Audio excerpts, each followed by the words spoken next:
Welcome to our How to Handle COVID-19 webinar part 2. First, I'd like to give a disclaimer. This is not intended for medical advice or diagnosis or doctor-patient relationship. You can read the disclaimer here for yourself. Just want to get that out of the way. I want to answer questions after our first webinar people had that I'd like to address in today's webinar part 2. So the first one, why is COVID-19 so contagious? The other is, why are so many people dying? And thirdly, what can I do to protect myself and loved ones? So let's go over the first question. So we see here in this graph that the total coronavirus cases are having an increased spike here. We see from February 15th through the 16th of March that it was pretty flatline, and then we see this great surge of new cases of coronavirus. Here in the LA Times, April 3rd, coronavirus hits a grim mark, 1,000 U.S. deaths in a single day. So let's take a little closer look at that. So here we see in New York, this is April 3rd, 1:45 p.m. real time. We see that there are total cases in New York, 102,863. New cases, just 9,810. And of that, 397 deaths. So we see that big hit in New York. You look at New Jersey, 4,305 cases, 109 new deaths. Look at Michigan, but look at California, number 4, 369 new cases and just 12 deaths. Quite different compared to New York. And if you look at the different states, we see here that it varies from state to state. And here we go, we continue on. Idaho, 891 total cases, no new cases, well, nothing recorded at least. And we see this list here, what's going on.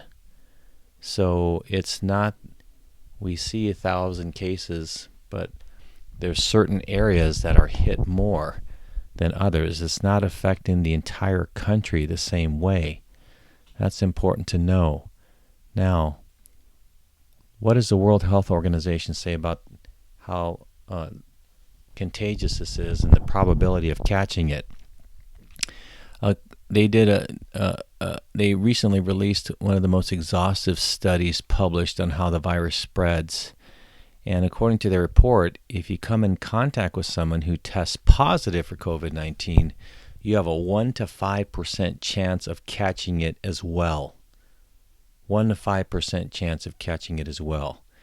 Most of the people that catch COVID-19 or test positive for it, I should say, says that, here's in the report, when a cluster of several infected people occurred in China, it was most often 78 to 85% caused by an infection within the family by droplets and other carriers of infection in close contact with an infected person. Most of those, 78 to 85%, they trace back was caused by a family member living in close quarters with them. Routes of transmission via airborne has not been reported and has not been believed to be a major driver of transmission based on available evidence. So airborne transmission in like a casual setting is showed that it's low probability. They did a study where they could see if the virus could survive in the air, and they did a study in a lab, and it was in the air for a couple of hours. Now, however, this study was only an academic exercise. It wasn't a real-world test. They say that in the real world, it doesn't happen that way. They've done it where they tried to mist the virus in a spray bottle, and depending on the viral load, it has to be a certain amount in order to cause infection. Basically, though, what you need to understand is that corona doesn't have wings. It doesn't just float around in the air. And people have this false assumption that corona is floating in the air and they're going to get sick just by breathing. You see people walking their dogs, nobody even near them, and they're wearing masks, concerned that they're going to breathe in the coronavirus. Not true. Doesn't work that way. It's a virus. It's transmitted mostly through droplets, through someone who is infected, and the person that's infected is typically symptomatic. They're showing signs and symptoms of coronavirus. That's important to know. Here we see the director from Johns Hopkins University. If you have COVID-19 patient in your household, your risk of developing the infection is about 10%. 10%. So even if you lived with somebody who had COVID-19 in your own household, 90% chance that you're not going to get infected by them. Low probability of catching COVID-19. Now, this is what you need to know. If you are casually exposed to the virus in the workplace, your chance of infection is about 0.5%. So people they're so paranoid and so scared and anxious that just by going to the grocery store and being even close to people that they're going to catch the infections. You'd have to, even if you're exposed to a person, they'd have to be showing signs and symptoms, and even if that's the case, 0.5% chance of you getting infected. Also, the asymptomatic spread, according to the WHO and CDC, is rare. Typically, it's people. This is the biggest concern. Well, what if the person's asymptomatic? Wow, you can be asymptomatic and be spreading it. Very unlikely, according to this report. You can check it out there on the bottom. You can see the source. So, let's get back to the question. Why is it so contagious? Why do so many people have it?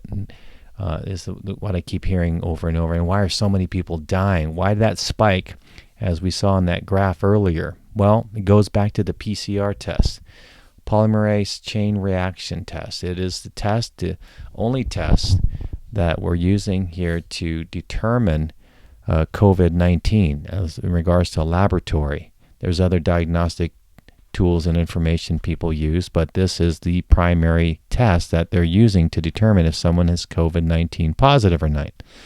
So, let's talk about what the CDC says about the test.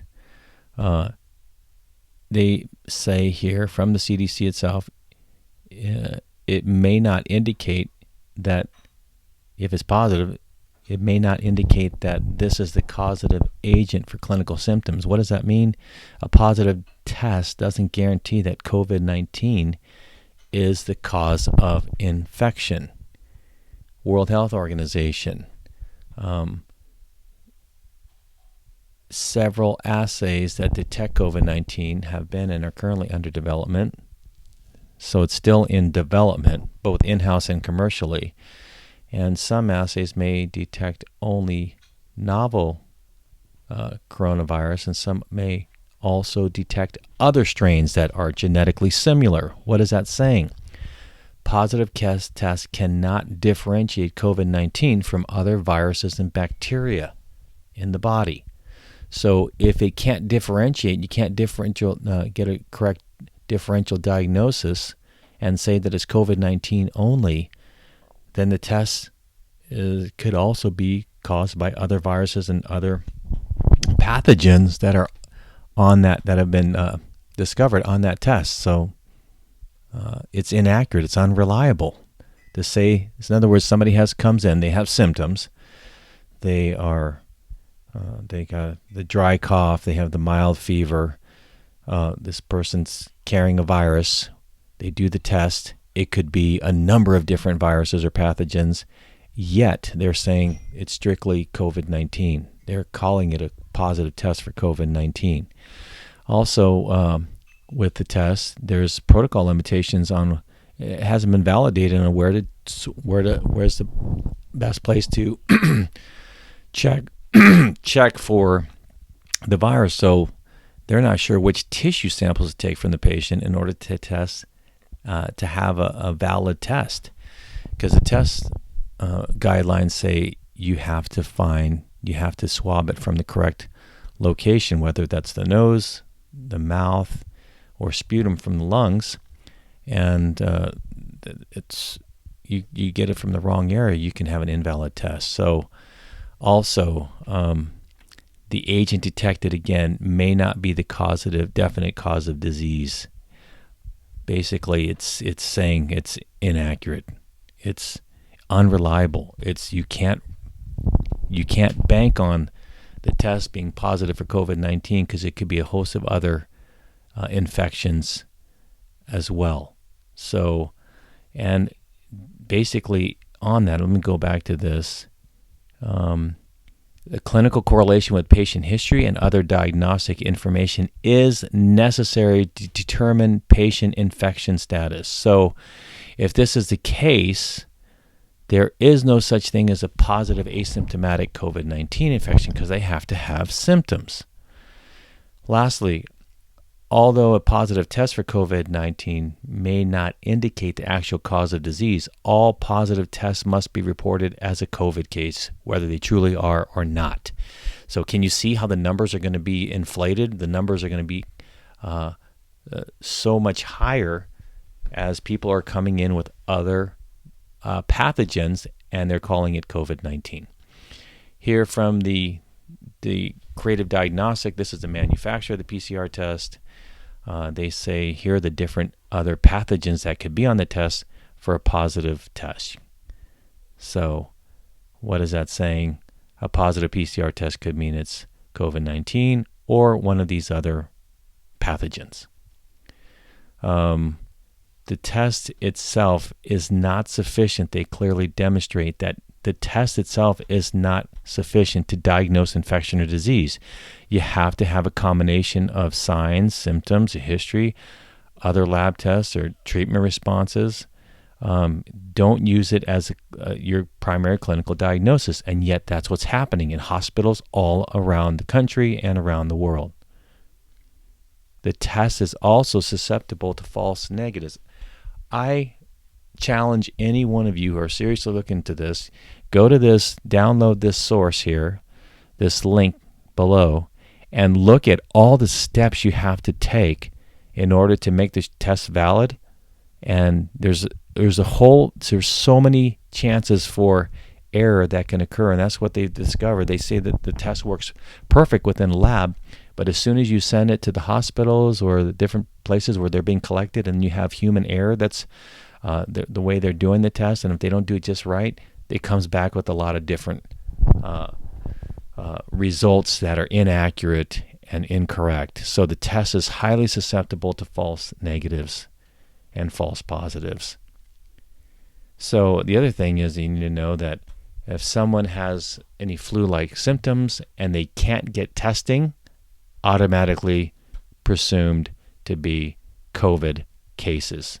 So if somebody has any flu-like symptoms, it could be a common cold, it could be the influenza, they're going to be deemed COVID-19. So all the numbers, of course, are going to be skewed, and they're going to be astronomically higher than what they really are. Now, someone asks, why are so many people dying? Well, inaccurate mortality assumption is a big one here. So people come in, they have complications that can occur, such as pneumonia, ARDS, sepsis shock. You have other types of conditions and complications from prolonged hospitalization, again, including secondary bacterial infection. We talked about that in the last webinar about how when people get on ventilators, 86% chance of getting some type of secondary bacterial or viral pneumonia. Also, they're doing CT imaging. In fact, in China, Wuhan, they didn't use the PCR test. Wuhan, China, determined positive COVID cases by a CT chest image, and that is an atrocity. 300,000 people a year have pneumonia and are diagnosed with that. So all of those cases that have positive signs of pneumonia on a CT scan are deemed COVID-19. Of course, it could be caused by a bacterial pneumonia, could be caused by some other viral pneumonia, or just the air quality, and yet they're calling it COVID-19. So, and when these people die, they say it's a COVID-19 death. So, again, inaccurate numbers here. COVID-19 death rate is 1.4% after developing symptoms, not substantially lower than what they were saying before. What about in Italy? All those people that died. Recently in the study, the Italian government, 99% of their COVID-19 fatalities were already sick, half diagnosed with 3 or more diseases. So there's a lot of, there's those cases that all were in Italy. These people were very ill already, and every death is attributed to COVID-19. So that's going to raise the numbers up quite a bit. Last webinar, we also talked about medications and ventilation, prolonged use of immune-weakening medications. All of these give you a higher risk for pneumonia, which can lead to death. Also, we talked about the ventilator-assisted pneumonia. Big concern, big issue why many people that get on that are dying, and yet they're attributing it to COVID-19. So here, this is worldwide. To put this in perspective, just of yesterday, 1 million coronavirus cases, 58,509 deaths. So of those million cases, and now this is people that have been tested. Understand that there have been a lot of people that have been infected with coronavirus that have never been tested, and so those numbers are going to be much higher. Could be 2 million, could be who knows how much higher. And yet 58,000, that would lower the percentage of death as far as the mortality rate on this disease quite a bit. That's why in that last slide they say it's more like 1.4% chance of dying, and these are people that are severely immunocompromised on immune suppressive drugs and dying in the hospitals due to secondary bacterial infections or viral pneumonia from ventilators and other medical procedures. So very low if you look at, here's the whole worldwide, 270,000 cases in the U.S., 6,927 deaths as of yesterday at 1:45 p.m. So again, these numbers are relatively low if you look at that. This is from Worldometer just yesterday. Here are the number of deaths just this year from January 1st on. I'm just this kind of helps put this in perspective. Over 3 million people have died from communicable disease. Over 124,000 from the seasonal flu itself. Almost 2 million deaths of children under 5. By the way, COVID-19 doesn't really affect kids at all. It's really for those that are older, 65, and those that are, they say for the kids, if they do test positive in some way, we got to go back to that PCR test because the PCR test is inaccurate. Everything they're attributing to that, so understand that. Over almost 11 million abortions this year as far as deaths are concerned. Look at that number. That's astronomical. I mean, where's the real issue here with this whole COVID-19? Almost 80,000 deaths of mothers during giving birth this year. Over 430,000 deaths caused by HIV and AIDS. Over 2 million deaths caused by cancer. Over 251,000 deaths caused by malaria. Look at that in comparison again to 58,000 from this COVID-19. Over 1 million deaths caused by smoking alone. 640,000 deaths caused by alcohol. 274,000 suicide. 345,000 deaths over that with road traffic accident fatalities. So we have a a case where we have 58,000 deaths. Just look at that in comparison to these. And we are completely shutting down our entire world for this. You tell me if that makes sense or not. What are some other environmental factors? You have EMFs that contribute to a lot of what's going on as far as those that are infected with COVID-19. A lot of these people have lowered immune systems. They're rolling out more 5G. Here are the areas here. I showed this in the last webinar. The areas, we see the 5G cell service. We're rolling out 5G in our nation. Look at that. You can almost superimpose these maps, and where they have the most high COVID-19 are the highest death rates, and the highest areas where people are having problems and cases. Look at into the New York area. All the deaths. Look at how much 5G they're rolling out over there, and then look over here in this the Seattle, Washington area, which I'd like to address. I had after the last webinar, I got an email from a nurse in Washington. She happened to be a former patient of mine, a wonderful lady.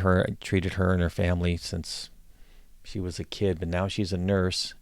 They relocated to Washington, and she was rather upset with me, saying, "Hey, don't call this thing mild. I mean, I'm here in Washington, and we are seeing people coming in, and they're getting intubated, they're dying, all ages. We're seeing people dying left and right, and you're calling this a mild condition." Well, I'd like to address her. I mean, it's unfortunate she's saying that, and I don't doubt all that she's seeing. She's seen that firsthand. But the reason why is because in the Seattle, in the Kirkland, Washington area, is one of the first of five cities a few months ago where they rolled out 5G. They put the cell towers for 5G on every street pole, every light, school, hospital. If you go in the Kirkland, Washington area, it is high intensity of 5G in that area. If you know Dr. Dietrich Klinghardt, he did a whole study on that. You can check him out on YouTube. He went into that area and measured for the 5G, and the EMFs that were coming out were astronomical. He said in the Evergreen Hospital, in fact, this is a quote from him. He said that you have the death rates around the nation are being like anywhere between 1% to 5%. In the Evergreen Hospital, he said it was like 60% death rate. 60% death rate. Now they're also in a much more. There's no sun up there. That the climate affects the COVID-19. But the big thing, he said, is 5G, and this is. People need to be aware of this. They're rolling this in. In some nations, they ban 5G because of the negative EMF effects and health effects that it has on the body. So I wanted to address that question from my former patient, and it's unfortunate that's all happening, and I don't doubt that that's happening, but the reason isn't because of COVID-19. Now, also these people that are being tested, again, it goes back to that PCR test, they're attributing everything to COVID-19. And those deaths that are happening there in Seattle, Washington, immune compromise, we see the immune system's greatly weakened from 5G, and then they're coming up with it could be influenza, it could be other viral pathogens that are causing this disease.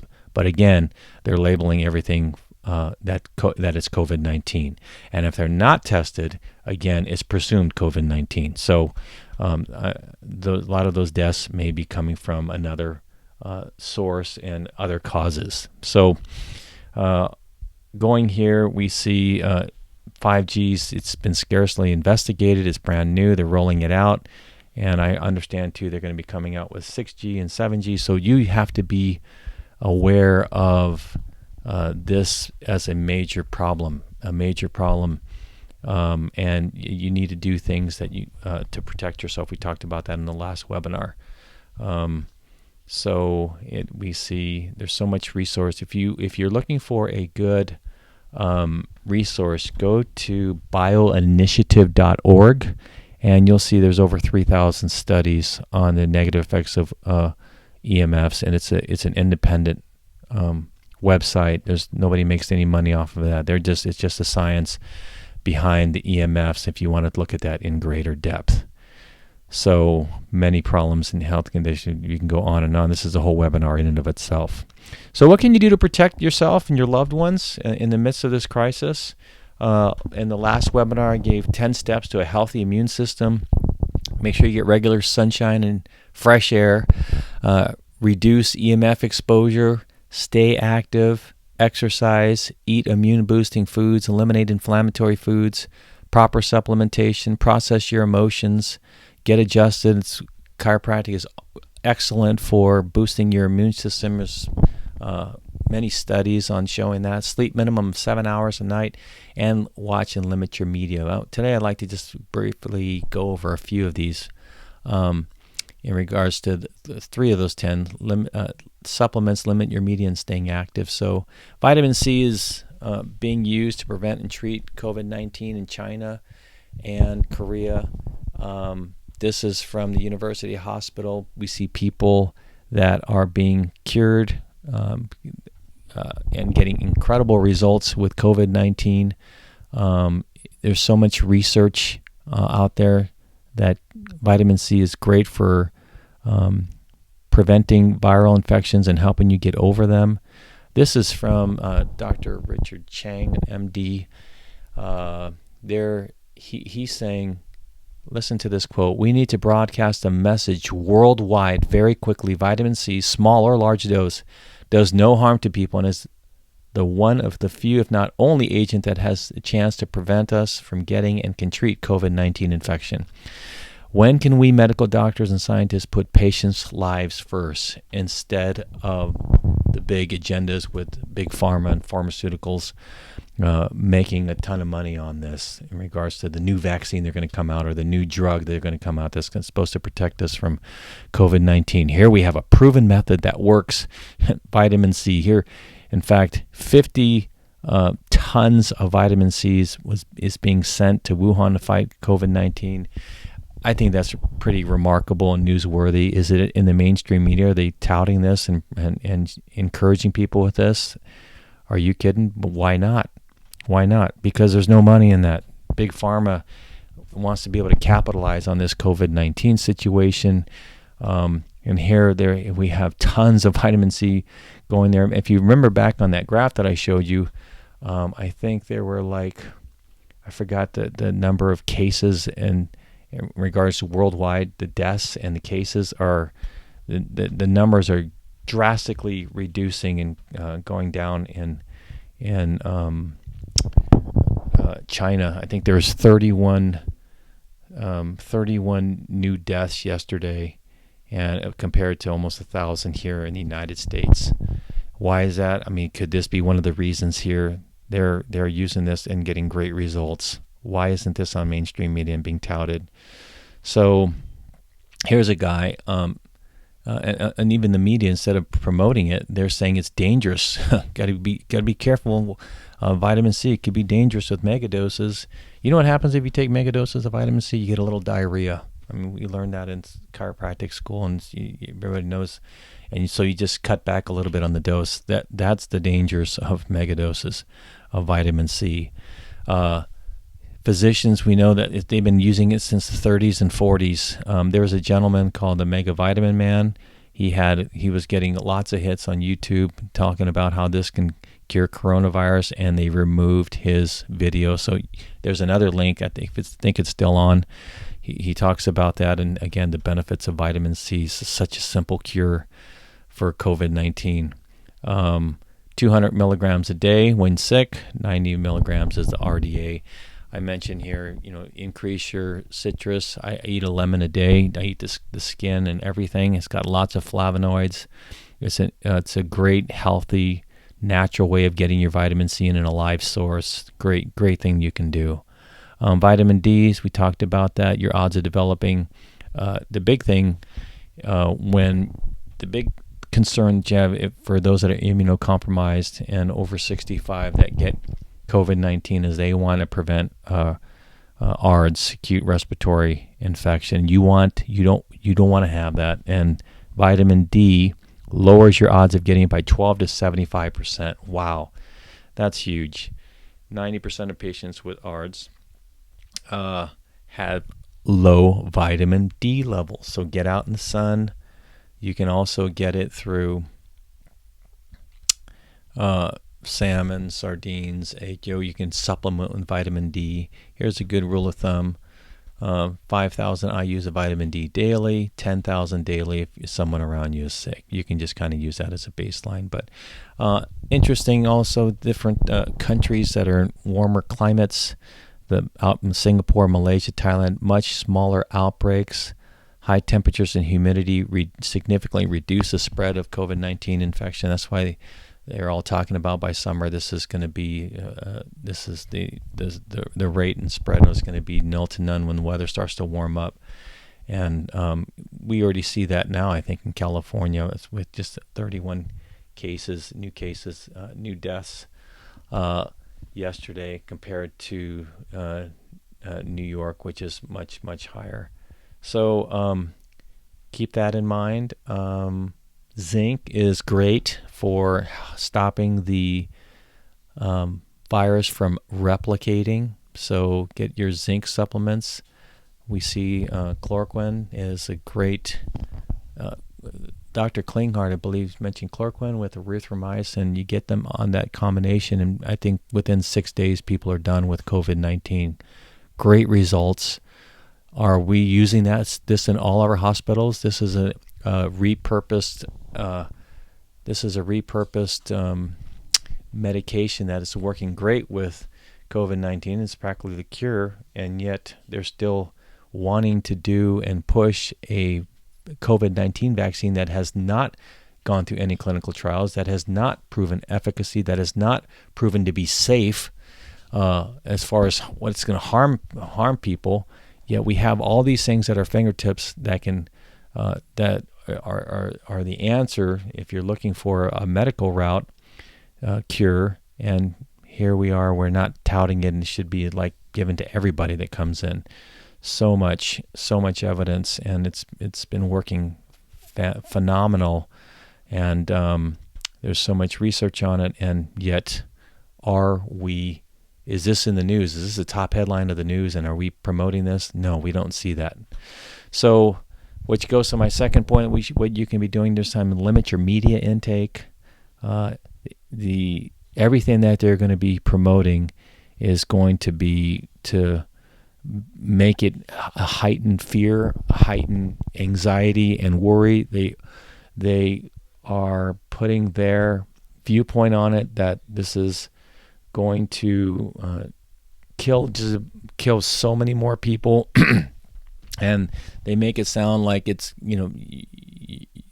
people are unnecessarily fearful of catching it just by breathing the air outside, and it's not true. It's an unnecessary burden. They're creating so much problems, and we see people. This is in my neighborhood here. This past week, a man attempted suicide here, just right down the street in Lomita, which is a city, a neighboring city from where I live. A man took his life and 2 kids. The suicide rate for men is so great when they're out of work, and people are so living in a state of fear and panic, and a lot of this caused by the media. And there used to be a time when journalism would share both sides of the story. They would say, this is one point of view, this is another point of view, you make up your mind.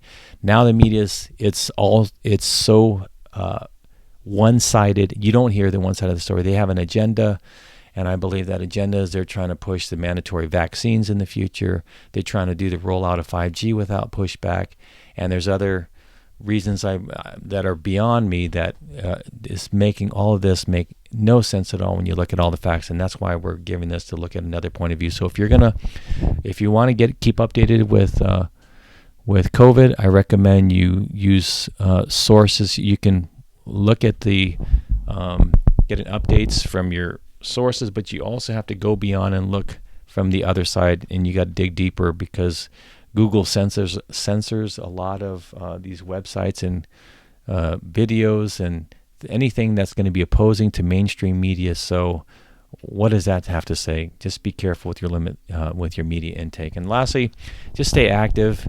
Use this time to keep moving, to be busy, to get things done around the house, to take care of your health. Great time to lose weight. It's a great time to start eating healthier. It's a great time to, without all the things that we're unable to do, it's a great time to reflect. I've had some patients say this has been a really good, meaningful. It's unfortunate we're going through all this, but it's been a time where it's been very. It's caused them to be very introspective, which has benefits in and of itself in its own. Make sure you're breathing as well, deep breathing. Whenever you feel stress, take some deep breaths, 5 count in, 5 count out, breathe in through your nose, out through your mouth, just things where you're constantly moving. This weekend we have plans to do some spring cleaning in the garage and get some work done around the garden. So don't just sit there in front of your TV watching all the bad reports from COVID-19. Stay active, and it'll help you through this time. So I hope this webinar has been helpful. If you have any questions, you can send it to us at info@taylorchirolaser.com. I can answer that in future webinar. And stay healthy, keep the right mindset, keep learning, keep getting both sides of the story, and think through this whole time. Don't go in fear and panic mode, because when you're in fear and panic and have a lack of knowledge, then you're going to be more easily controlled and influenced. And you want to be able to always think for yourself, and whatever you do, make sure that it makes sense and good logical sense. So anyway, this is Dr. Derek Taylor signing off. I hope this has been helpful, and we'll see you at our next webinar.